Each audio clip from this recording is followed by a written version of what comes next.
আজ সকালেই আমি বাড়ির আঙিনায় একটু হাঁটতে বের হই, ভাবতেই পারিনি এমন একটি চমক অপেক্ষা করছিল আমার জন্য। আজ সকালে হালকা মেজাজে বাড়ির আঙিনায় হেঁটে যাচ্ছিলাম, কিন্তু হঠাৎ একটা দৃশ্য দেখে আমি থমকে গেলাম। এই ভিডিওতে সেই অদ্ভুত মুহূর্তটাই শেয়ার করছি তোমাদের সঙ্গে। বাসার পুকুর পাড়ে একটু হাঁটতে বের হলাম, আবহাওয়া খুব সুন্দর, ঠান্ডা ঠান্ডা বাতাস, মনটা ভালো হয়ে গেল। পুকুরে হাঁসেরা সাঁতার কাটছে, খেলছে, কি যে শান্তি লাগছে দেখতে।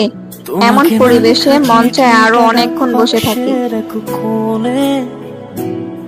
সাদা খামের না লেখা নাম এঁকেছে তার গানে, সেই চিঠি যত লেখা থাকে একা একা, সেই গানের না শোনা সুর আঁকা একা একা, ছুঁয়ে যায় তবু কখন এসে।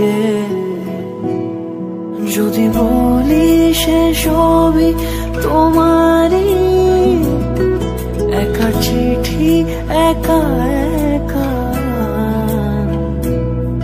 যদি বলি সে সবই তোমারই, একা চিঠি একা একা।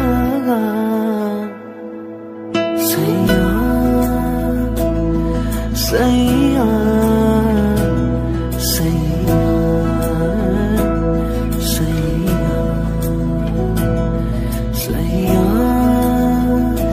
কিছুক্ষণ পুকুর পাড়ে বসেছিলাম, ঠিক যখনই বাসায় ফিরছিলাম তখন খেয়াল করলাম গাছের নিচে একটা মুরগি বসেছিল।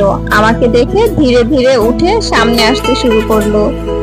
আমি তখনও সামনে এগিয়ে গিয়ে বিষয়টা ভালো করে দেখার চেষ্টা করলাম। আমি যা দেখতে পেলাম সেটা দেখে পুরোই অবাক হয়ে গেলাম। গাছের নিচে অনেকগুলো ডিম পেড়ে রেখেছে মুরগিটা। দেখে বুঝলাম এটা প্রতিদিন এখানে ডিম দেয়। আমি সত্যি ভাবতেই পারিনি এতদিন ধরে মুরগিটা এখানে চুপচাপ ডিম দিচ্ছিল। এখন আমি যাচাই করে দেখবো ডিমগুলো নষ্ট হয়েছে কিনা, সবগুলো ঠিকঠাক আছে কিনা সেটা বুঝতে হবে। যদি নষ্ট না হয় তাহলে এগুলো খুব ভালোভাবে সংরক্ষণ করব।